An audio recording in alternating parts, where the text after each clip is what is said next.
सम्मान सहित 7,500 रुपये मिलना चाहिए और डीए मिलना चाहिए। उनके पत्नी का इलाज का खर्चा मिलना चाहिए। यह सरकार घोषित कर चुकी है कि इनको मिले, जिससे इनका घर और परिवार सब चले। जो कल 12 तारीख को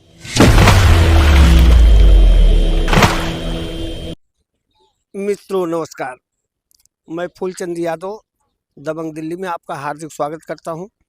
ये आप अक्सर करके हमें मेरी संसद या दबंग दिल्ली अन्य चैनलों पर देखते हैं कि आए दिन EPS 95 पर एक सरल शब्दों में विश्लेषण करता रहता हूं और करंट की क्या न्यूज़ है वह भी मैं आपको बराबर अपडेट करता रहता हूं।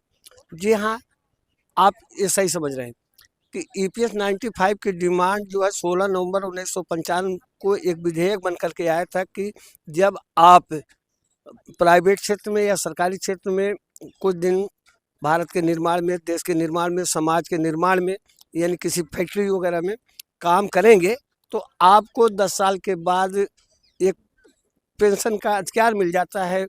आप उस पेंशन से अपना जीवन जो है आसानी से सरल ढंग से गुजारा कर सकते हैं। कालांतर में समय बीतता गया, लोग मेहनत करते रहे इस उम्मीद पर कि हम रिटायर होंगे, हमें EPS का पैसे मिलेंगे, EPS 95 के पैसे मिलेंगे, जिससे कि हमारी ज़िंदगी सामान्य होकर के जो है गुजरेगी। देखिए होता क्या है कि आज के समय में पैसा जीवन के लिए बहुत बड़ा उपयोगी हो गया है, और ख़ास करके वृद्धावस्था में। आदमी सोचिए जब 30 साल 40 साल नौकरी करता है, नौकरी करने के बाद वह अपने घर में, परिवार में, समाज में, नात रिश्तेदार में अपने आप को स्थापित करना चाहता है कि हम अपने घर से 20 किलोमीटर दूर, 1000 किलोमीटर दूर रह कर के जो है देश की सेवा में अपना समय दिए हैं। अब हमारी कार्य क्षमता कम हो गई, सरकार ने इस बात को मान करके हमें रिटायर कर दिया है। अब हमें जो है अच्छे से अपने परिवार और समाज में रह करके अच्छे नागरिक की तरह अपने समाज में रहना है। तो मित्रों, उसके लिए जब हमारे साथ समाज के, परिवार के, नात रिश्तेदार सब लोग जुड़ जाते हैं तो वहाँ पर एक खर्चा आता है। आप ये समझिए कि इस युग में पढ़ाई, सिंचाई, दवाई, खेती के काम अगर हम कर रहे हैं तो उसकी सिंचाई, दवाई बहुत महंगी हो गई है। बच्चों की पढ़ाई लिखाई काफ़ी महंगी हो गई है। और हेल्थ संबंधी अगर देखा जाए, कभी लोग जो बिना मल्टीविटामिन का और च्यवनप्राश के भी चल लेते थे। आजकल तो इतना ज़्यादा न्यूट्रिएंट हो रहा है शरीर में, ह्यूमन बॉडी में, कि आदमी को आए दिन जो है न्यूट्रिशन की कमी होने की वजह से ना मल्टीविटामिन और च्यवनप्राश की गोलियां खोजता रहता है। अब आप ये सोच करके चलें कि जब वृद्धावस्था आ जाता है तो उस समय एक उपयुक्त पैसे की ज़रूरत होती है जिससे घर परिवार आसानी से संचालित किया जाए। जिस उम्मीदों से वो आदमी 30 साल, 40 साल, 50 साल तक नौकरी किया, 58 साल तक नौकरी किया, रिटायर होने के बाद उसको एक अच्छा खासा पैसा मिलना चाहिए। आज EPS 95 के लिए जो है सरकार से लोग पेंशन मांग रहे हैं। पेंशन की डिमांड आज की ही नहीं, आप सोचिए आज के 8 साल पहले से, 8 साल, सही सुन रहे हैं आप, 8 साल पहले से लोग पेंशन की मांग करते करते आ रहे हैं। कितनी बार राष्ट्रीय राजधानी दिल्ली के धरना स्थल, जंतर मंतर पर लोग एकत्रित होकर के, संगठित होकर के कई बार जो है करते चले आए। धरना प्रदर्शन करते करते धीरे धीरे समय के बीतते बीतते 8 साल का समय पता नहीं चला कब बीत गया। इन 8 सालों में श्री अशोक राव जी कमांडर साहब जो है अपने नेतृत्व में इस पेंशन की डिमांड करने के लिए जो है 8 साल तक तो धरना प्रदर्शन, इस धरना प्रदर्शन में दिल्ली की राजधानी जो रामलीला मैदान का काफ़ी सक्रिय, जिसमें बहुत ज़्यादा लोगों की इकट्ठा होने की क्षमता है, जगह है, वहाँ पर एक बहुत बड़े पैमाने पर धरना प्रदर्शन होता है, जंतर मंतर पर होता है।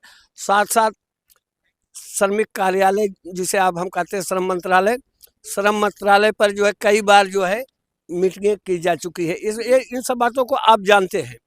अब इस संदर्भ में जो है हमारे भारत के प्रधानमंत्री आदरणीय मोदी जी से भी 2 बार जो है श्री राव जी, इनके मंत्रिमंडल के जो सदस्य हैं, जो संगठन में लोग हैं, कई बार 20 बार बैठक कर लिए। हेमा मालिनी जी से बात कर लिए। इस तरह से बात करते करते आश्वासन पे आश्वासन, तारीख पे तारीख मिलती रही।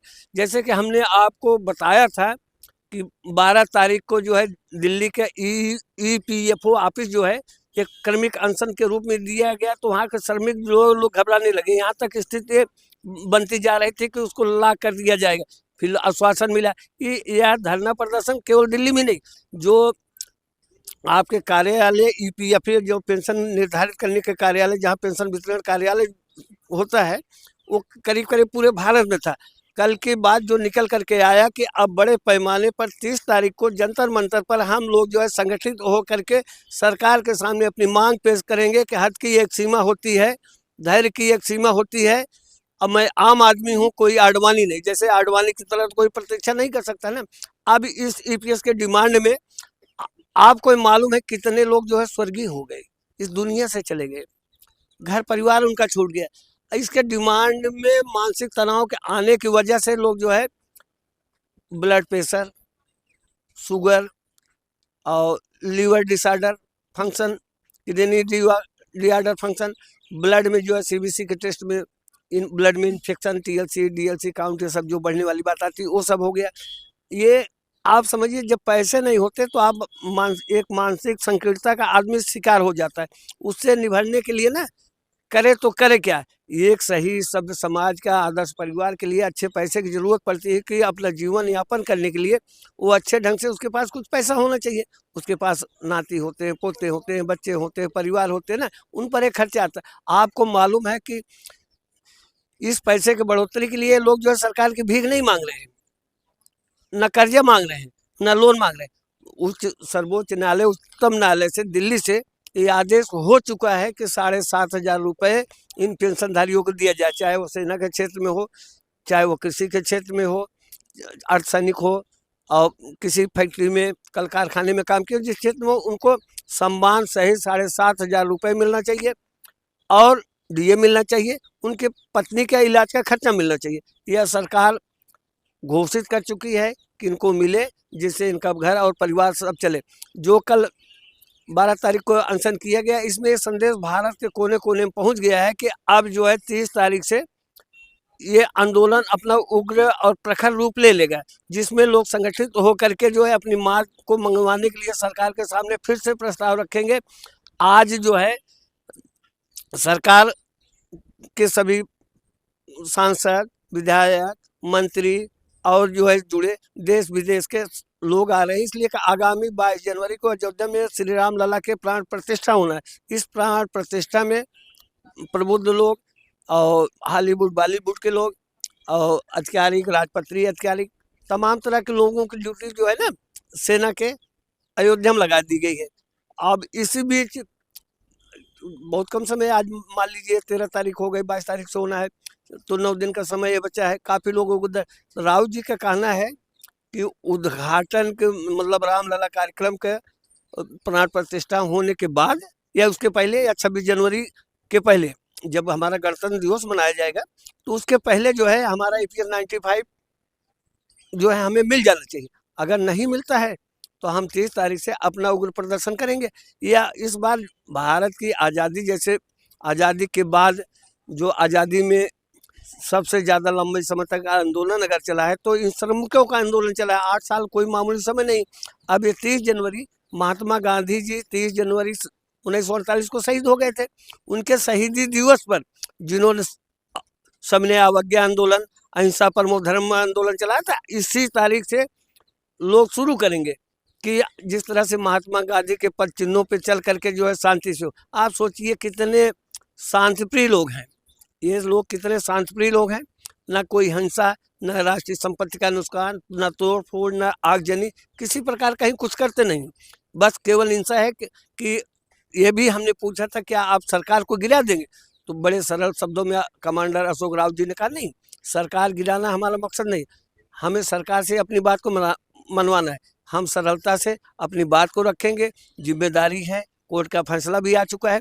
और दोस्तों मैं आपको और एक बात बताऊं, आप हमें देखते हैं, जो सुनते हैं, तो तमाम तरह के जो है कमेंट पॉजिटिव आता है, आपकी सोच भी पॉजिटिव होती है। आपके इस समर्थन की मुहिम में हम भी आपके साथ लगे। इस तरह से डेली आपको जो है दबंग दिल्ली, मिनी संसद और कई चैनल हैं, जिन चैनलों पर हम या प्रिय बेटी जो है आती हैं, अपनी अपनी बात रखते हैं। और उससे ज़्यादा हम लोग हर्षित अधिक हो जाते हैं, खुशहाल हो जाते हैं, जब आप लोग कमेंट में अच्छा सा लिखते हैं कि प्रिय बेटी फूलचंद जी, आप ऐसे करें, हमारे आंदोलन का सार्थकता आप दे रहे हैं, हमारी गति को आप बढ़ा रहे हैं, हम आपके लिए आएंगे तो एक पुष्पहार ले आएंगे, आच्छादित कर देंगे। तो आपका ये अपने प्रति प्यार पाना, मेरा समर्पण का भावना होना, मेरे पास शब्द नहीं है जिसको उद्गार करके जो है अच्छे शब्दों में आच्छादित करके संप्रेषण के माध्यम से मैं बात को स्पष्टीकरण आपको दे सकूं। हम भी आपके हैं, आप भी अपने हैं। कौन नहीं चाहता है कि हमारे समाज का अच्छा निर्माण हो, हमारे बुजुर्गों को जो है ध्यान दिया जाए। अब देखिए, आज कई बार ऐसे सुनने को मिल भी जाता है कि लोग पढ़े लिखे होते हैं लेकिन अपने पिता को ठुकरा देते हैं, वो चले जाते हैं कहीं वृद्धाश्रम में रहने के लिए मजबूर हो जाते हैं। हम ऐसी स्थिति क्यों पैदा करें, सरकार ऐसी स्थिति क्यों पैदा करे जो देश के निर्माण में, समाज के निर्माण में इतना बड़ा योगदान दिए हैं। अगर उनको पेंशन देना है तो आप सोचिए, 40-50 वो रिटायर हो गए, 8-10 साल उनको पेंशन मांग करते हो गया। अगर आपने 7,500 दिया तो साल ज़्यादा से ज़्यादा 10 साल देना पड़ेगा। सम उम्र, एक आदमी के जीवन की एक उम्र सीमा है, मांगने ये पेंशन मांगते मांगते तो लोग काफ़ी शहीद हो चुके हैं। ऐसे कंडीशन में हम भी EPS 95 वालों के साथ में, सरकार के भी साथ में, आग्रह भी हमारी है। EPS वाले जैसे करते हैं कि ये पेंशन लागू किया जाए। आप सोचिए, किसी को 1000 मिलते हैं, किसी को 1500 मिलते हैं, किसी को 2000 मिलते हैं। इतने कम न्यूनतम पेंशन में क्या किसी गुजारा हो सकता है क्या? खाने पीने की चीज़ें देख लीजिए, दवाइयों की चीज़ें देख लीजिए। तो दोस्तों, आज तो मेरे मूड में था कि आप लोग जो कमेंट करते हो उस कमेंट को हम जो है पढ़कर सुनाएं, लेकिन इसकी विवेचना प्रिय बेटी बहुत अच्छे से करती हैं। वो आएंगे तो आप अपना जो कमेंट करते हैं हमारे साथ, तो ये कमेंट आपको वहाँ देखने सुनने को मिल जाएगा। और आप हमारे साथ ऐसे दबंग दिल्ली पर बने रहें। और मैं फूलचंद यादव आपसे नमस्कार करता हूँ। जय